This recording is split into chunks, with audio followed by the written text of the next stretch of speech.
দিয়ে বিশালতা, সাগর গড়েছ দিয়ে গহীনতা, গড়েছ সৃজনে পৃথিবীটা, সাজিয়েছ ফলে ফুলে তরুলতা। ও আমার মালিক, তোমার উপমা তুমি একা। ও আমার মালিক, তোমার উপমা তুমি একা। দিয়েছ নদীতে জোয়ার ভাটা, রাতের জোছনায় স্নিগ্ধতা, জলে জোনাকি মিটি মিটি বলে আল্লাহু আল্লাহ।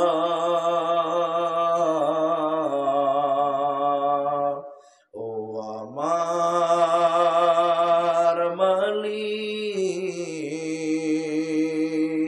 তোমার উপমা তুমি একা। ও আমার মালিক, তোমার উপমা তুমি একা।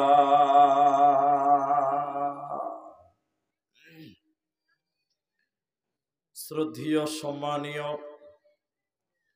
চলমান সভার সুযোগ্য সভাপতি, স্টেজে ওলামায়ে কেরাম, অতিথিবৃন্দ, সামনে বসে থাকা দিনদার ইমানদার মুমিন ভাই সকল, দোয়ার কান্টারি মুরব্বী সমাজ স্নেহের কচি কাঁচা, পর্দার অন্তরালে বসে থাকা মুমিনা সলেহা মা ও বোনেরা, প্রাণ প্রিয় উদয়পুর ভালুকা হরিশ্চন্দ্রপুরবাসী, সর্বাগ্রিসে সে আল্লাহর প্রশংসা করি যে আল্লাহ আমাদেরকে একদিনই মজলিসে বসিয়ে কোরআন এবং হাদিসের কথা বলার, আপনাদের শ্রবণ করার যিনি তৌফিক ইনায়াত করেছেন, সেই মহান মুনিবের দরবারে শুকরিয়া আদায় করি। আমরা সকলেই একবার জোরে বলি আলহামদুলিল্লাহ। দরুদ ও সালাম বর্ষিত হোক সরকারে কায়নাত তাজদারে মাদানী নবী কুল শিরোমণি ইমামুল আম্বিয়া, নবী মক্কি, নবী মাদানী, নবী আহমদ, নবী মুহাম্মদুর রাসূলুল্লাহ সাল্লাল্লাহু আলাইহি ওয়াসাল্লাম। মোহতারাম ভাইও বুজুর্গ দোস্ত, আখতার হোসেন ইসলাহি আপনাদের সামনে দীর্ঘক্ষণ আখেরাত এবং মওত এই বিষয়গুলো নিয়ে কথা বলছিলেন আর আমি শুনছিলাম। আমি আপনাদের সামনে কোরআনুল কারীম সূরা নিসা এবং সূরা নাবা দুটি সূরা থেকে দুটি আয়াতের কিছু অংশ পাঠ করেছি মাত্র, আর হাদিসে নববী থেকে একটি মাত্র হাদিসের টুকরো পাঠ করেছি। উল্লেখিত আয়াত এবং হাদিসকে কেন্দ্রবিন্দুর মধ্যে রেখে সংক্ষিপ্ত আলোচনা করব যদি আল্লাহ তৌফিক দেন তো। আলাইহি তাওয়াক্কালতু ওয়া ইলাইহি উনীব। তবে আমি আপনাদের সামনে এক বিষয় কেন্দ্রিক আলোচনা করব, আর সেটি হলো নারী এবং পুরুষ। বিশেষ করে মা বোনদের কিছু গুরুত্বপূর্ণ কথা বলবো, আর আপনারা আমরা পুরুষ যারা আছি আপনাদের কিছু উপদেশ দিব ইনশাআল্লাহ।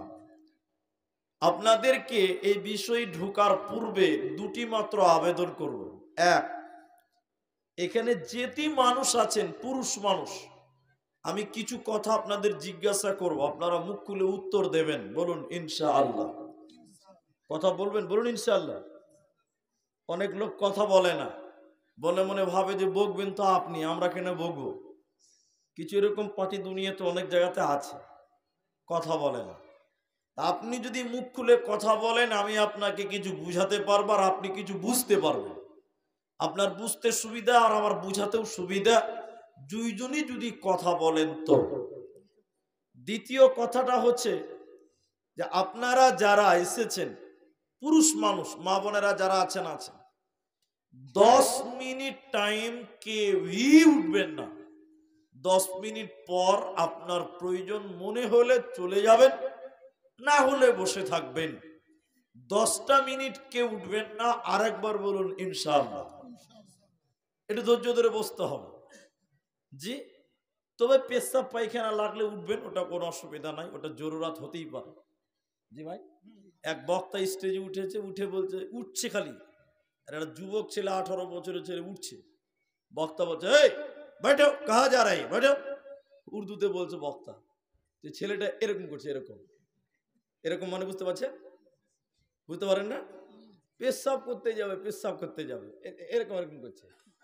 তো বক্তা তখন বলছে, बैठो, নওজওয়ান লড়কা, যুবক ছেলে 10টা মিনিট বসতে পারবে না, 1 ঘন্টা বসতে পারবে না, থামো, ব্রেক দাও।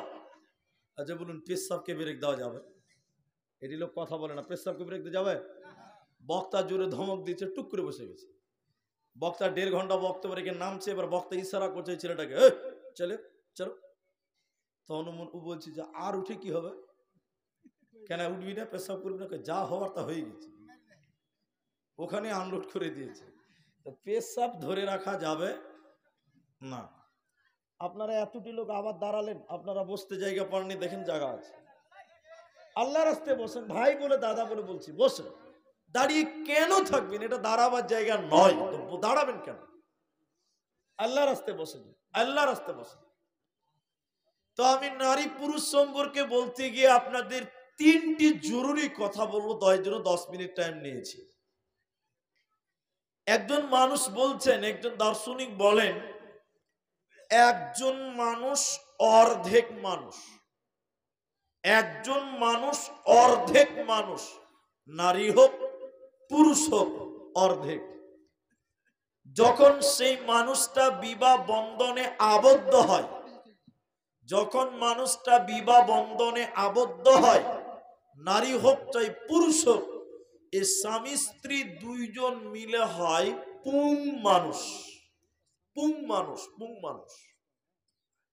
আর তাদের ভিতরে যখন সন্তান সন্ততি জন্ম নেয়, এই 3 জন মিলে হয় তারা পূর্ণাঙ্গ মানুষ।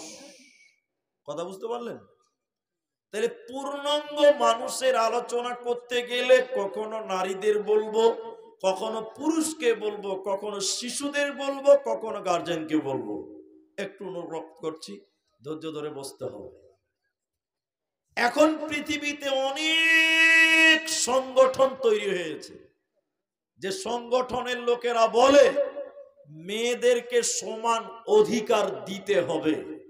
এরকম অনেক দাবি করনেওয়ালা লোক বর্তমান পৃথিবীতে আছে। একটু মুখ খুলে বলেন, আছে না নাই?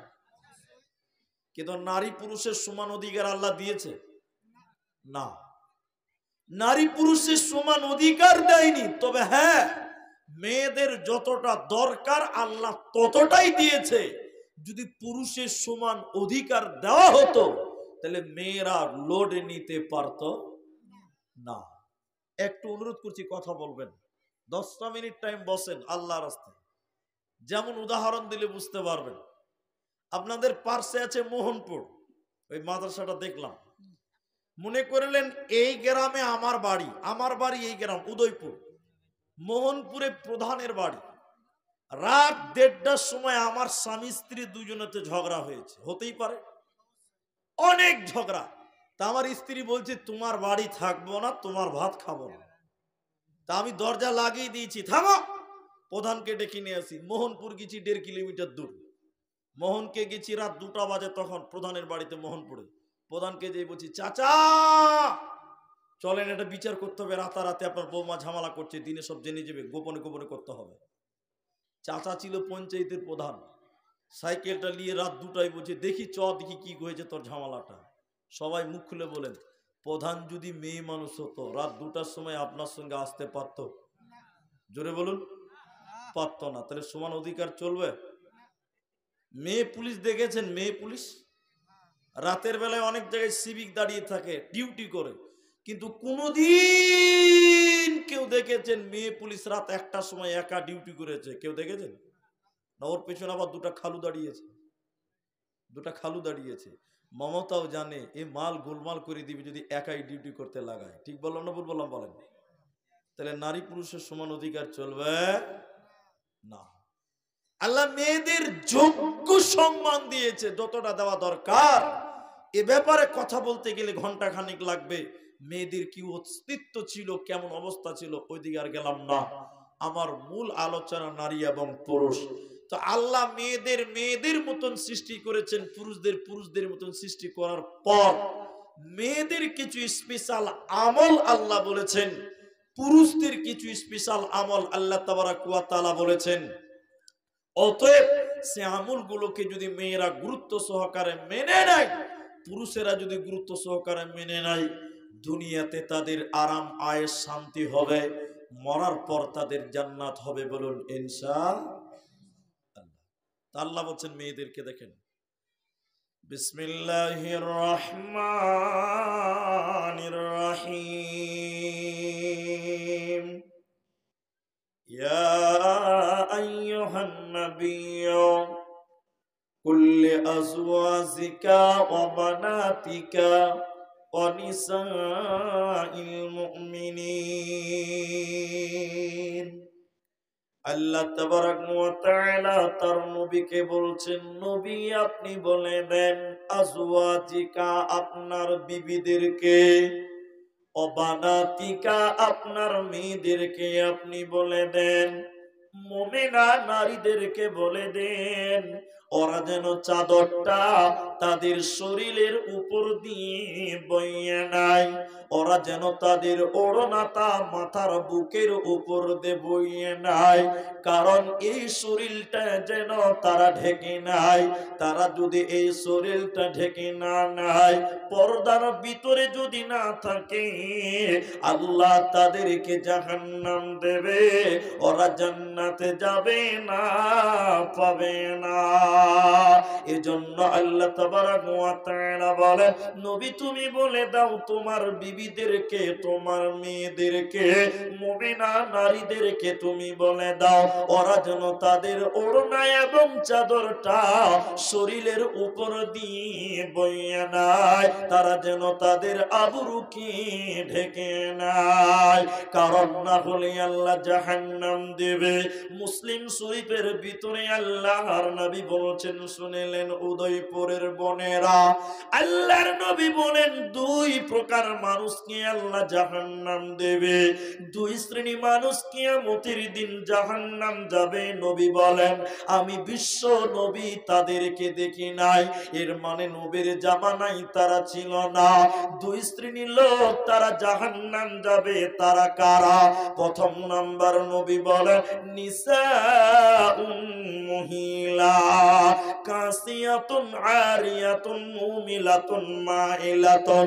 আল্লাহর নবী বলেন 2 প্রকার মহিলা, ওদেরকে আল্লাহ জাহান্নাম দেবে। ওরা জান্নাত তো দূরের কথা, জান্নাতের ঘ্রাণও আল্লাহ দিবে না, পাবে না, মিলবে না। ওই জাহান্নামী নারী কারা? বিশ্ব নবী বলেন, তারা কাপড় পিনবে, এরপরও তারা বিবস্ত্র। ওরা পোশাক পিনবে, এরপরও তারা নগ্ন। ওরা কাপড় পিনবে, এরপরও তারা উলঙ্গ, তারা ল্যাংটা। ওরা আল্লাহর জান্নাতে যাবে না, পাবে না, পাবে না। এখানে 1 মিনিট একটা কথা বলবো, দেখেন। আল্লাহর নবী বললেন ওরা কাপড় পিনবে, এরপর উলঙ্গ, বিবস্ত্র, নগ্ন। এই সমস্যাতে মৌলভী সাহেবের বউও পড়ে আছে, হাজি সাহেবের বেটিটাও এই সমস্যায় পড়ে আছে। একটা কথা মাঝখানে বলবো, কোনো মেয়ে যদি শাড়ি কাপড় পরে, শাড়ি 12 হাতের কাপড় আর হাফ হাতার ব্লাউজ পরে, ওই মেয়েটার প্যান্ট এবং পিঠ দেখতে পাওয়া যাবে কি যাবে না বলেন? এতটি লোক বলবেন না যাবে না? যাবে। কিন্তু কোন মেয়ে তার প্যান্ট এবং পিঠ কোন পুরুষকে দেখাতে পাবে গায়ের মাহরাম? এতটি লোক বলে না? পুরো শরীরটাই তার লজ্জাস্থান ঢেকে রাখতে হবে। যে মেয়ে শাড়ি পরেছে এরপরও পিঠ তার দেওয়ার দেখতে পায়, যে মেয়েটা শাড়ি পরেছে, ব্লাউজ পরেছেন, সয়া পরেছে, এরপরও তার পেট তার দেবর দেখতে পায়, ভাসুর দেখতে পায়, আল্লাহর নবী বলছেন ওই মেয়েটা কাপড় পরার পরে উলঙ্গ। একবার জোরে বলুন, ঠিক বলেছে না ভুল বলেছে? এখনকার মেয়েরা তাহলে উলঙ্গ না কাপড় পরে আছে? কাপড় পরার পরে উলঙ্গ। আল্লাহর নবী বলছেন তারা পোশাক পিনবে এরপরও উলঙ্গ। আল্লাহর নবী বলছেন জান্নাত তো দূরের কথা, জান্নাতের ঘ্রাণও আল্লাহ তাদের দেবে না। বলুন নাউজুবিল্লাহ। এই হাদিস বলেছে আপনাদের অনেক জালসাতে, মেয়েদের জালসাতে এসে হাদিসটা বললাম। দেখেন মা বোন শুনেন, চলাচল বন্ধ করেন। দক্ষিণ দিনাজপুরের কোন এক গ্রামে, বালুরঘাট অঞ্চলে এলাকা, কোন এক গ্রামে এরকম দেওবন্দি হানাফি ভাইদের জালসাতে বলেছিলাম হাদিস খানা। কয়েকটা মেয়ে ডান দিক বাঁ দিক থেকে উঠে দাঁড়িয়ে বলছে, বলিছে আজ থেকে শাড়ি কাপড় পিনবো না, যে কাপড় পিনলে প্যাট এবং পিঠ দেখতে পাওয়া যায় ওই কাপড় পিনবই না, আজ থেকে আমরা নাইটি পরবো, ম্যাক্সি পরবো। নাইটি ম্যাক্সি বুঝেন তো আপনারা? নাইটি পরবো, ম্যাক্সি পরবো। ম্যাক্সি কিংবা নাইটি পরলে তো আর পিঠ আর প্যাট দেখতে পাওয়া যাবে না। যাবে? এরা বলে না যাবে? যাবে না। আমি বলেছিলাম তাই হোক, নাইটি পরো, ম্যাক্সি পরো। গ্রামের বেশিরভাগ মেয়েরা নাইটি এবং ম্যাক্সি পরছে। পরের বছর আবার জালসাই দাওয়াত করেছে ওই গ্রামে। মসজিদের ইমাম সাহেব বড় আফসোস করে বলছেন, হুজুর আপনার কথা শুনে এলাকার মেয়েরা নাইটি পরে, ম্যাক্সি পরে, কিন্তু দুর্ভাগ্য ওরা শরীর ঢাকতে হবে বুঝে নিয়েছে, ওরা কেউ মাথায় কোনো কাপড় দেয় না। কোনো লাভ হবে? এরা কথা বলে না। ওরা খালি বুঝেছে যে পেট আর পিঠটাই ঢাকতে হবে, মাথাটাও যে ঢাকতে হবে খালার একটা হুঁশি হচ্ছে না। জি, ম্যাক্সি পরে বেড়াই ঘুরে শরীর থাকে ঢাকা, বলো দেখি ও বন্টি মাথা কেন ফাঁকা। ম্যাক্সি পরে বেড়াই ঘুরে শরীর থাকে ঢাকা, বলো দেখি ও বন্টি মাথা কেন ফাঁকা। আরো অনেক বন্টি বলেন আমি বড় সতী, পরপুরুষের মুখ দেখি না বাড়ির রাখাল হতে। বলবো কি আর দুঃখের কথা, আপন কি বাপর, হিলে দুলে ঘুরছে বুবু খুঁজছে যেন বর। বলবো কি আর দুঃখের কথা, বলতে নাহি যা, হঠাৎ শুনি বন্টি আমার একটা ছেলের মা। নাউজুবিল্লাহ বলেন। বিয়ে হয় না, বাচ্চা হয়ে গেছে। ভাই আপনাদের মনে হয় বসার জায়গা হচ্ছে না, না ভাই? আল্লাহ, আর কবার বলবো? এত সুন্দর মাজমাত তৈরি করে রেখেছে এরা, আল্লাহ খুশি হবে ভাই। আপনাদেরকে তো ভালোবেসে বলছি, বসেন বসেন। আর যদি বলেন না আমি দাঁড়িয়ে, প্যান্ট খুব শক্ত, বসতে পারবো না মলি সাহেব, তাহলে চেয়ার দিয়ে দেন, এরাকে চেয়ারে বসে গেল। আল্লাহু আকবার। এরা ট্রেনে উঠবে খালি দৌড়াদৌড়ি করবে সিট লাওয়ার লেগে, বাসে উঠবে খালি হোড়াহুড়ি করবে সিট লাওয়ার লেগে, মানে ওইখানে বসতে হবে, কিন্তু এইখানে যে বসতে হবে এটা জ্ঞান এদের হচ্ছে না। যে দেখেন, এবার আমার হাদিসটা শেষ করি, বক্তব্য লাইন কেটে যাবে আবার। তাহলে আল্লাহ বলেন তোমরা চাদরটা দিয়ে তোমরা তোমাদের শরীরকে ঢেকে নাও। কেন? যে তোমরা যদি শরীরকে না ঢাকো, আল্লাহ নবী বলছেন তোমাদের জাহান্নাম যেতে হবে। একটা ডেফিনেশন। নাম্বার 2, নবী বলেন জাহান্নামী নারী কারা, তাদের গুণ কি রয়েছে? নবী বললেন তারা চুল বাঁধবে, ঝুটি